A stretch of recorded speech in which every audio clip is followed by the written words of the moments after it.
Hello, good evening and welcome.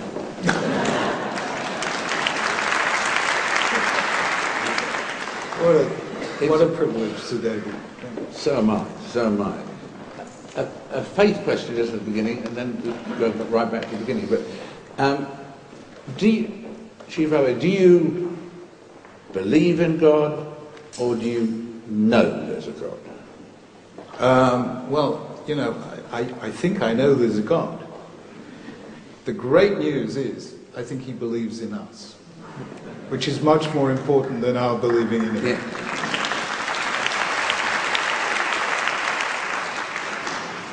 Actually, what's your first memory? How old were you? The first thing you can ever remember? Well, I'll tell you, for the first 2 years of my life, we lived together with my grandparents in a big, extended family in Seven Sisters Road, opposite Finsbury Park. My late grandfather was wasn't a professional rabbi, he was in the wine business, but he had his own synagogue, he actually owned it. And our wonderful head of LL was telling us, General Shkedi, about the Torah scroll, which is our most holy object. And when we finished reading it, we wind it up and wrap it in its mantle. And as Frumkin's grandson, I was given the special role. My father used to lift me up when I was 2 years old, and I put the bells on the Torah scroll. And that is my first memory, and I think, you know, if you've got grandchildren, lift them up and put the bells on, and your children may be chief rabbis as well. When did you decide you'd like to be a rabbi? Or was it slow, or was it very slow? It was very slow. We were already married, Elaine and I already had a career at teaching secular philosophy. And something, you know, just burned in me to get involved in Jewish life. So I was 25 before I started studying for the rabbi. So you were on the road at that point, as it were. Yeah. That's fascinating, fascinating. And how did you meet Elaine? Well, I think we have to share this fascinating piece of divine providence. Sir David and I went to the same college in Cambridge, Gonville and Keys. And because I did quite well in my first year's exams, they gave me a very special privilege for my second year, which was to spend that year in the rooms that you had as an undergraduate. The good news was there were magnificent rooms with huge, wonderful French windows looking out on the croquet lawn. The bad news is I spent the whole year playing croquet and nearly failed my exams that year. In my third year, a friend called Philip Skelko, just joined us from Oxford. Philip became a head teacher, a very, very outstanding one. Saw two young ladies who had just come up to Cambridge, and we decided to invite them. And I did something for the first and last time in my life. I cooked a chicken. Now, there's a Yiddish saying that goes, you know, about the little village shtetl in the 19th century. If a poor man eats a chicken, one of them is ill. I added my little rider to it, which is if Sachs has cooked the chicken, everyone is ill. So the young lady who ate my chicken and survived was Elaine. And 3 weeks later, I proposed to her, and it was the best thing I've done in my entire life.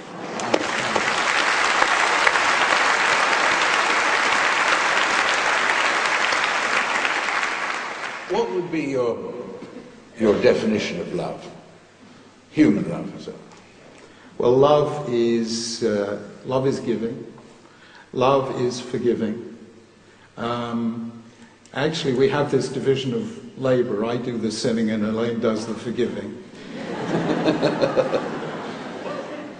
But I think, you know, love between husband and wife, between parents and children, are the most sacred things in Judaism.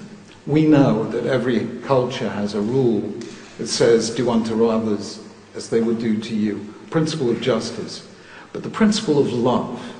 You shall love the Lord your God with all your heart, with all your soul, with all your might. You shall love your neighbor as yourself. You shall love the stranger.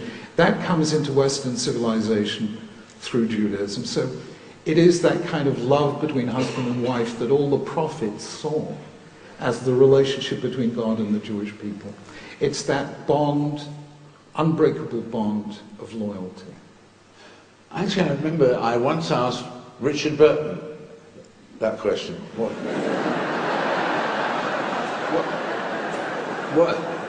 What is your definition of love? And he said, love is staying awake all night with a sick child or a very healthy adult.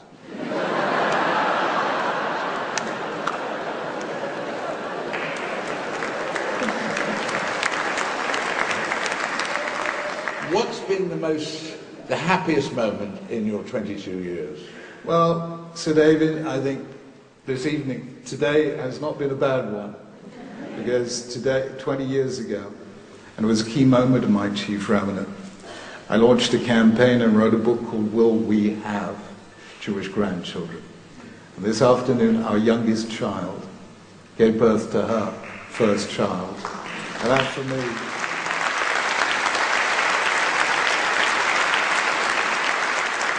You know, in Judaism, family and the home are very, very sacred things. So, you know, the love that brings new life into the world, the delight and joy we've had from our children and now from our 7 grandchildren, I mean, these are the really happy moments. Absolutely. And in fact, back in 1994, you wrote a piece which was headed, Will We Have Jewish Grandchildren? Yeah. And, well, we have the grandchildren, as we know now. But so maybe we should make the question, will we have Jewish great-grandchildren? What's the future in that sense of Jewishness? I tell you, David, the great privilege of these 22 years has been tiny little part of a Jewish community that really has transformed itself. The United Synagogue has become completely transformed. In the old days, synagogue was a place where you went to pray, and not terribly often as well. I love the story, you know, we have on Tabernacles, we put up this temporary booth for 8 days. And I heard this as a true story from a synagogue in South Africa, that they got a team of workmen to put up this temporary dwelling, this booth, this hut, for our Festival of Tabernacles. And the workmen were fascinated. What were they building? So they asked the person who knew most about Judaism, which was always the synagogue caretaker. So he explained to the workers about this Festival of Tabernacles. And the workers turned to the caretaker and they said, you mean to say we're putting all this up for just 8 days? And the caretaker turned and pointed to the synagogue and said, that's nothing. They put that up for 3 days a year.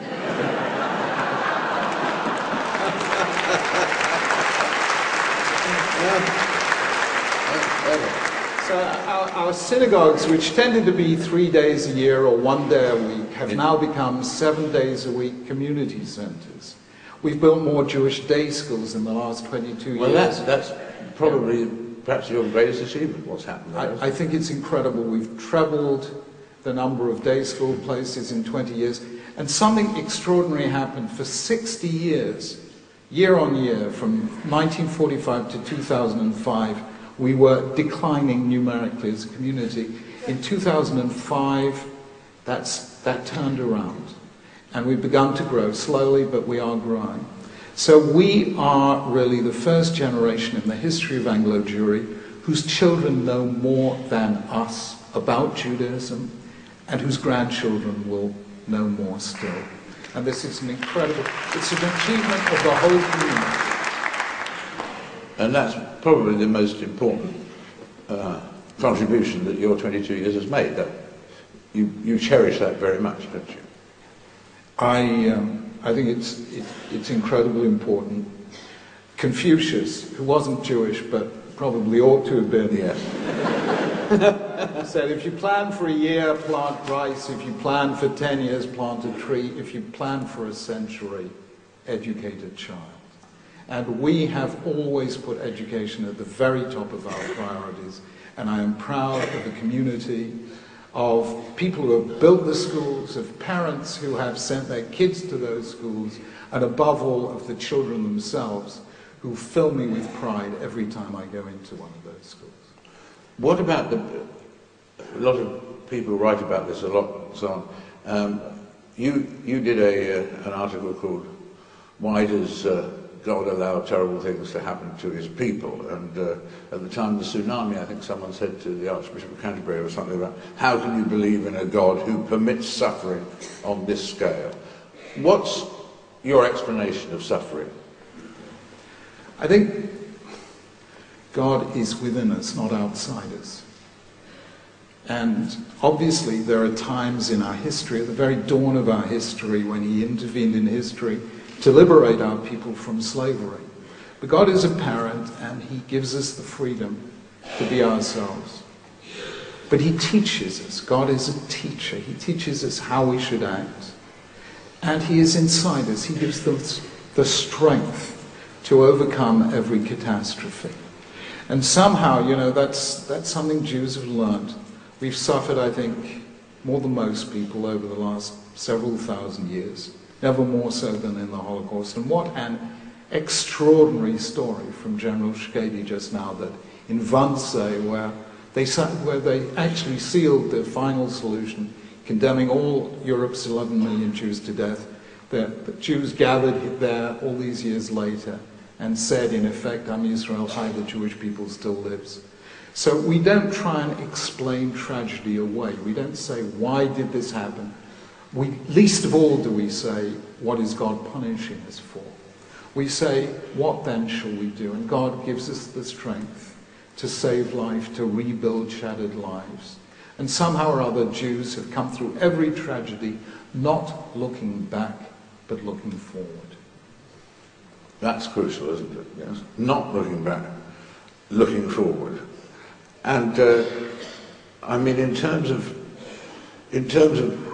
people's looking ahead and praying and so on, what is your message to people who tried to join a synagogue or whatever and have just somehow not been able to encompass the faith and so on, and so they're a reluctant atheist, reluctant agnostic. What do you say to them? I say to them, come after the service and enjoy the whiskey.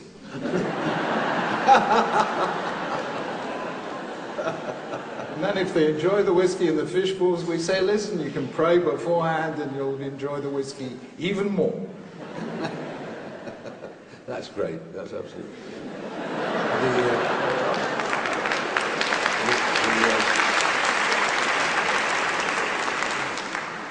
And as you look back on your life so far, and we've got more to talk about, but if you had your time so far over again, is there anything you would do differently? I always say, somebody once asked me what it's like being chief rabbi, is it what you expected? And I said, the greatest kindness God ever does for us is he never lets us know in advance what we're letting ourselves in for. So I never second guess the past.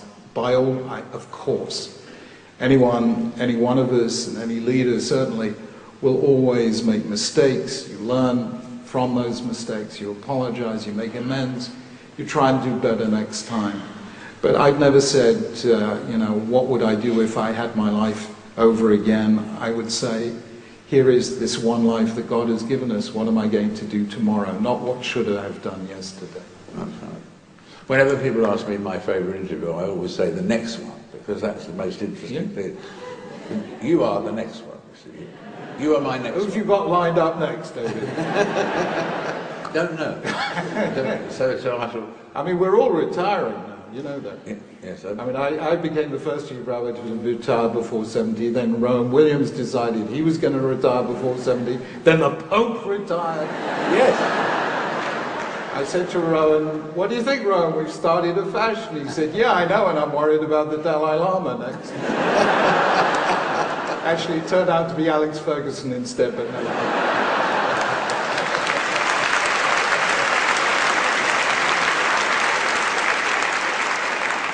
And 4 days later, David Beckham as well. Yeah, indeed. They're all catching on in the same way. But the loneliness is one of the things he's written about often, that loneliness, that Christianity, Judaism, faith can deal with the problem of loneliness, that loneliness is the worst, like solitary confinement, I mean, is the worst, one of the worst problems of life, yeah? Absolutely, and Genesis 1, chapter 1 begins with God saying, let there be, and there was, and God saw that it was good, and 7 times we read the word good. And it's fascinating to note where the words not good first appear. It's not good for man to be alone. And as a result, in Judaism, you're actually never alone. There was one time, I have to say this, happened before I was a rabbi, because I don't want it to sound bad, but we were living in a very, very Jewish neighborhood. And I said to Elaine, all those decades ago, wouldn't it be nice to go somewhere where no one recognizes us, somewhere where there are actually no other Jews? So we found a little hotel in the middle of the countryside, and when we got there, we discovered that it was full of all the Jews who wanted to get away from all the other people. We spent 48 hours avoiding eye contact. So you are never alone in Judaism. Somehow, all the things that in some other faiths people do individually, in Judaism we do together. So in some faiths you confess very privately in a confessional. In Judaism, we confess on the Day of Atonement out loud in public. We have sinned, or at least you probably have, something like that. So, whatever we do as Jews, we do together. Fascinating. In 1980, or in the early 1980s, Chief Rabbi, there were 2,500 marriages conducted in United synagogues, and now the figure apparently is down from 2,500 to 320. What effect will that have? No, the marriages are actually increasing. I know that because to show each couple that we care about them and that they are special, I actually handwrite a card to every single Jewish couple who get married under my auspices. And I can always tell by the height of the pile, are we going down or are we going up? I think Jews are rediscovering the beauties of marriage. And I think somehow marriage needs consecration. It needs that air of sanctity to feel that you are pledging yourself to something bigger than yourself.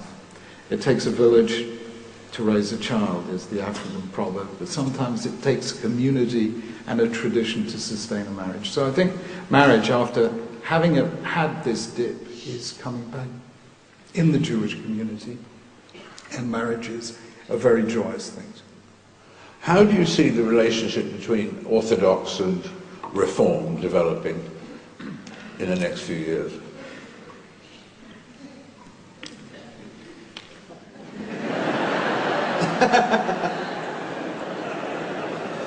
We had 15, 16 years ago one of those moments, you're in the plane and the pilot says, fasten your safety belts, turbulence ahead. We had a certain amount of turbulence about 16, 17 years ago.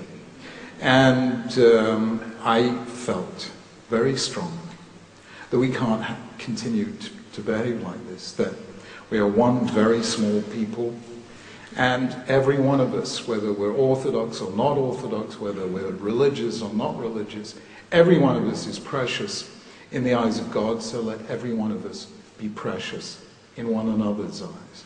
And I formulated 2 principles which have, I think, allowed us to work really well together ever since.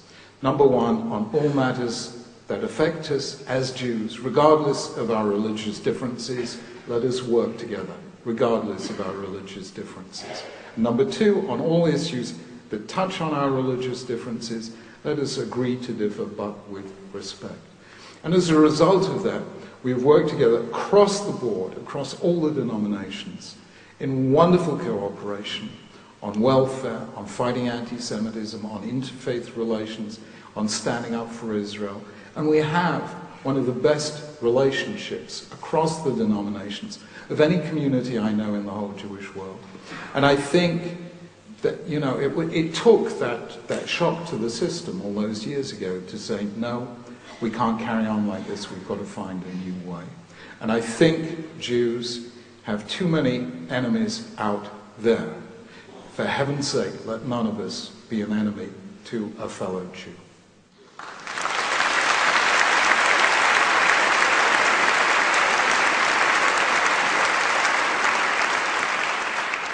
How has the job changed from when it was founded back in the 19th century, the job of Chief Rabbi? And what changes have you made to the job that will be inherited by your successor? Well, in the 19th century, nobody really knew what a Chief Rabbi was, And I have a picture in my office of the Chief Rabbi of the first part of the 19th century, Solomon Herschel.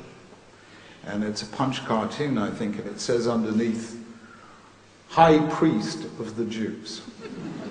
I said very little has changed, except now the Chief Rabbi is the scapegoat instead of the High Priest, but otherwise the same principle.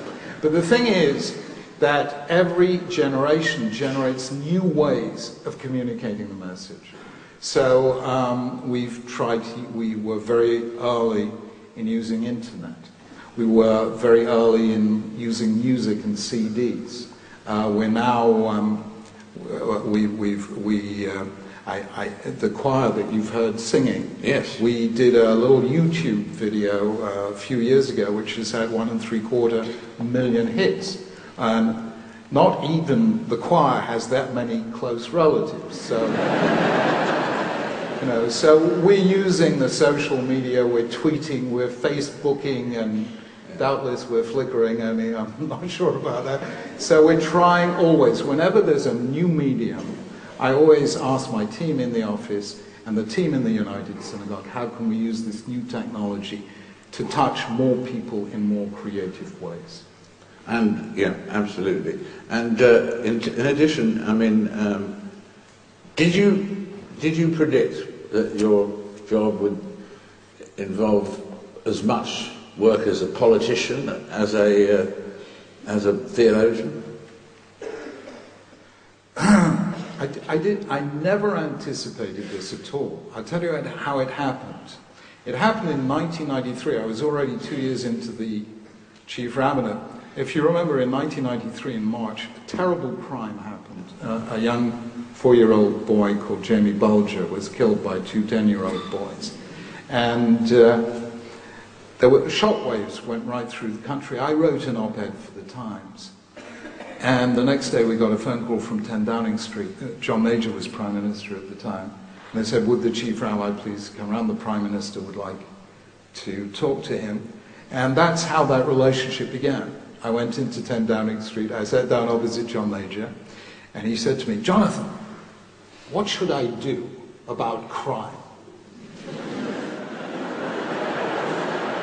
I think I said, be against it, Prime Minister. But that was the first of many very close friendships with other politicians, on all all parties. But also politics within Judaism and so on, that sort of politics as well. That kind of politics we've always had, believe you me. This is very, other people have conversations, we have rows, broigus is machloket. We have got more words in Hebrew for an argument than you can possibly even think of.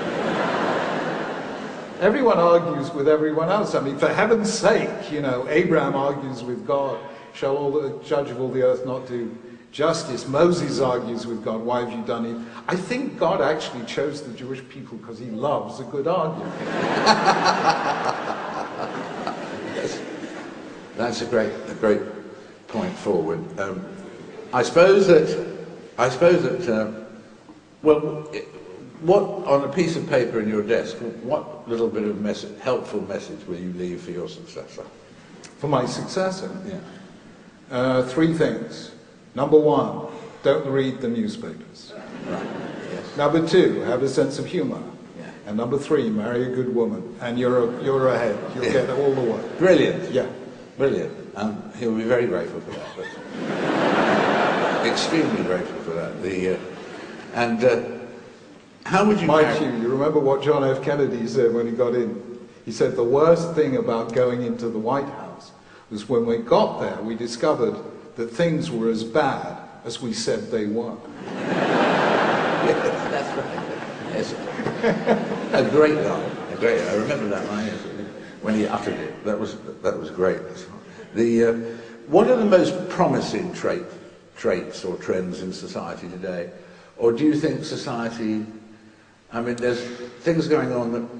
Well, take one example. I mean, you've come out very strongly against same-sex marriage. What to you is the serious danger of that if it goes through? Are we on the Look, road I have not to hell? come out strongly on that. I have said that in Judaism we don't do it. But I have not come out strongly, and let me be very clear on this, David. I know that we have in the Jewish community gays and lesbians who feel very, very shunned by the community. And I simply will not be part of that. I know that homosexuals were sent to the concentration camp, as were Jews. And therefore I will not allow any intolerance towards that in our synagogues. And I sat down 20 years ago with the Jewish gays and lesbians, and the encounter that we had was one of the most moving I've ever had. They said to me, we know, Chief Rabbi, you cannot give a blessing to our lifestyle, and we are not asking you to. But we do ask you not to be insensitive, not to have your rabbis be unnecessarily hurtful in what they say in public. And please, could we have access to pastoral support if we need it? And I thought that was a wonderful, wonderful encounter, and I've cherished that relationship ever since. We have a strongly defined sexual ethic in Judaism. It's more than 3,000 years old. But we do not seek to impose that on society as a whole. And I think religion should never seek to impose their view on society as a whole. And when you cannot buy into every single one of the elements of a faith, then buy into those that you can buy into. And therefore, we welcome everyone. Some people will not be able to keep those laws, others will not be able to keep other laws. But in the United Synagogue, we believe in holding the door open to everyone and leaving judgment to God, who does it much better than we do.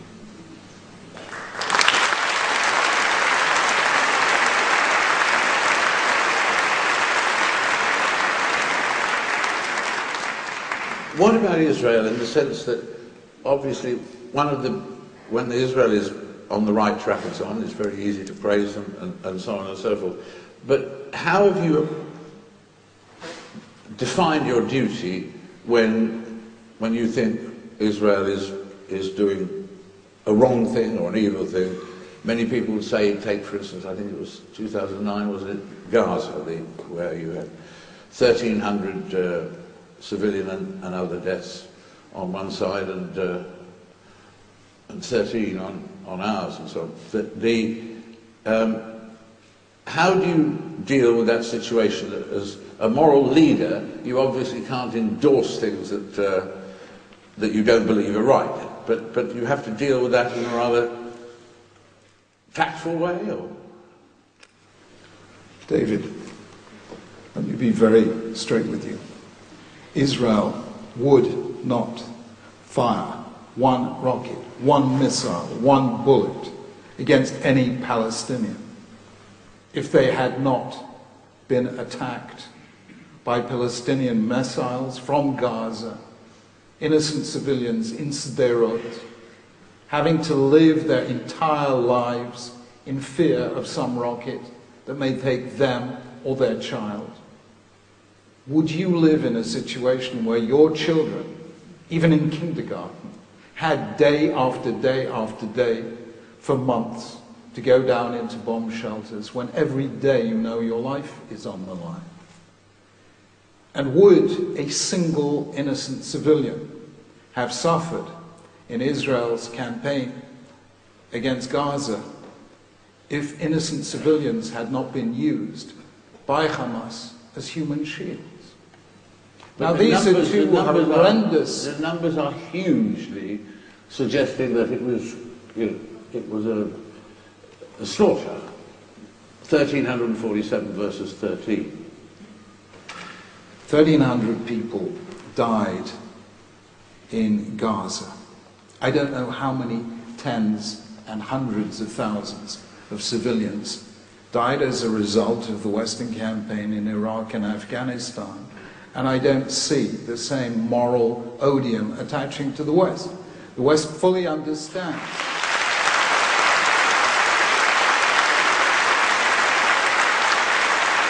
And I think we have to be blunt here. Israel is the country that for 65 years has sought peace with its neighbors, and every single time it has made a significant sacrifice for peace, it has been punished by its neighbors.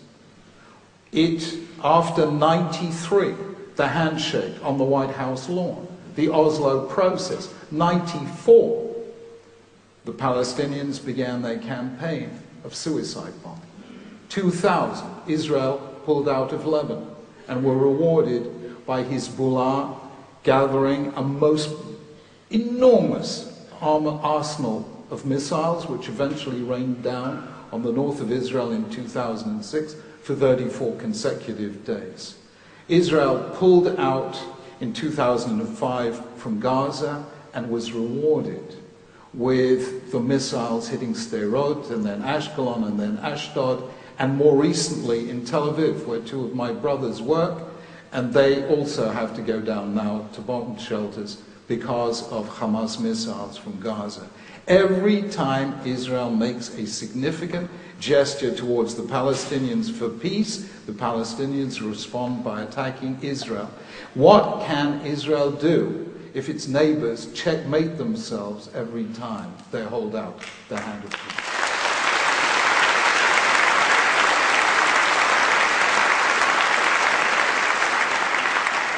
Now, these are difficult moral dilemmas. And believe you me, there is not one Israeli soldier or any single individual I have ever met in the Israeli Foreign Service or its intelligence division who enjoys any of this. We're a people who hold life sacred. But if only those around us would do likewise, all the children in the region would have a future, would have hope. And therefore, let us be unceasing in our offer to all the people of the Middle East. Let us work together to make our children have a better tomorrow than they have today. Wouldn't it be possible, for instance, to have done more to help the peaceful Palestinians, not necessarily members of Hamas, but I mean those people who are trying to build up a... 100%. 100%. Israel has some pretty peaceful Palestinians on the West Bank. The West Bank economy has been growing between 7 and 10% every year since the Oslo process. Israel does help the Palestinians. Secondly, members of our community have set up in Ramallah and tried to set up in Gaza a microloan project to help Palestinians build their own new businesses and create an economic roadmap to peace. And Israel has done everything it can to do just that. But I think the real clincher came from the former head of the Saudi Arabian Navy, writing in the Times last November, who said, for all the world to see, don't the Palestinians realize they have more rights in Israel than they have in any other country in the Middle East?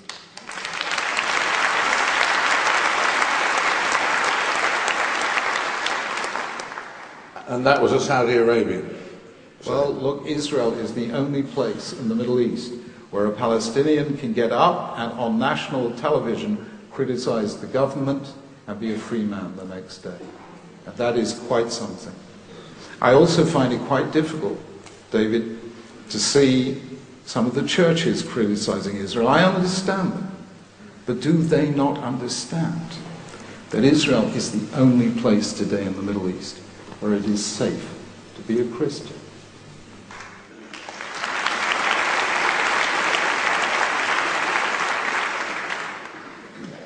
In this context, where did anti-Semitism start? Who invented anti-Semitism? Don't know, actually. It's been around a long time. The first real recorded anti-Semite was a gentleman called Haman in the Book of Esther, who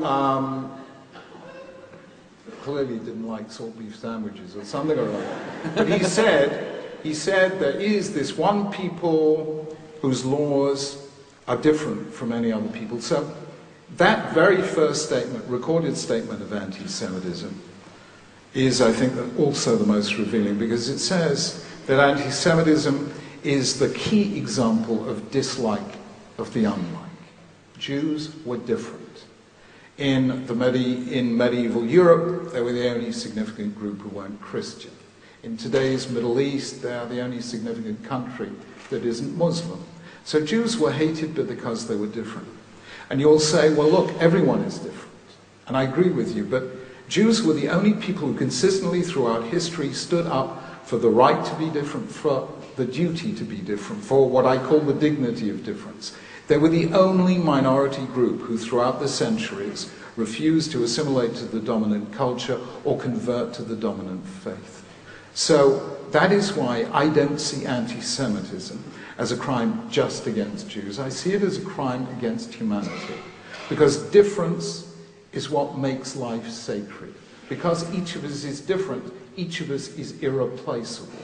And if that is the case, then a world that has no room, or any country or any society that has no room for Jews, has no room for difference, has no room for humanity.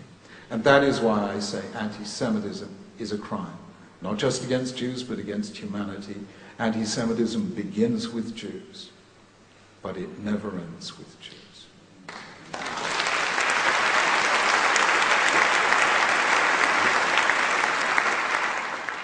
Chief Rabbi, this has been a really special occasion for me, and the time's rocketed by, and I just want to say that it's been a real privilege to have this conversation, and please, for God's sake, keep on this refreshing attitude to the world that you have through every year of your hopefully only semi-retirement. Thank you.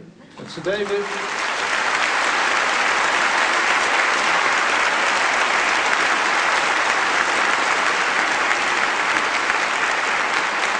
Thank you so much for this evening. Thank you so much for all you've given this country. And did anyone ever tell you you do a wonderful Michael Sheen imitation?